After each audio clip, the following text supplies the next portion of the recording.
Afternoon সবাইকে, চলে এসেছি আরো একটা ফেসবুকে রিল নিয়ে।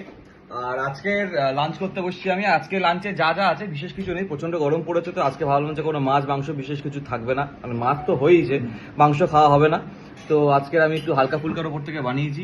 আব্বার আমি খেতে বসেছি, সোনা সার্ভ করছে। আর কি কি বানিয়েছি আজকে তোমাদেরকে দেখিয়ে দিই। আজকে খুবই সিম্পল খাওয়া দাওয়া।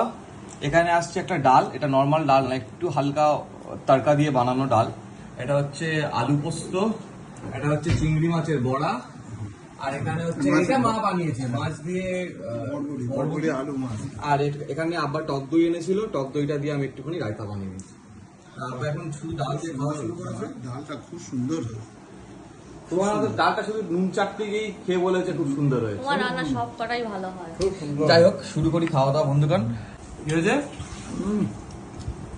ডাল বড়া যা লাগছে না, সবসময় তো একই রকম খাওয়া, আমাদের বাড়িতে খুব একটা ডাল বা এরকম বড়া ভাতের সাথে খাওয়া হয় না, তো একটু নতুনত্ব ভালো লাগছে না। দারুণ আর আলু পোস্ত তো হয় না বললেই চলে আমাদের বাড়িতে, না হয় না। তো মাঝে মাঝে একটু নতুনত্ব খেতে ভালো লাগে। শোনা, বলো। খেতে বসে যাবো না আমাদের সঙ্গে?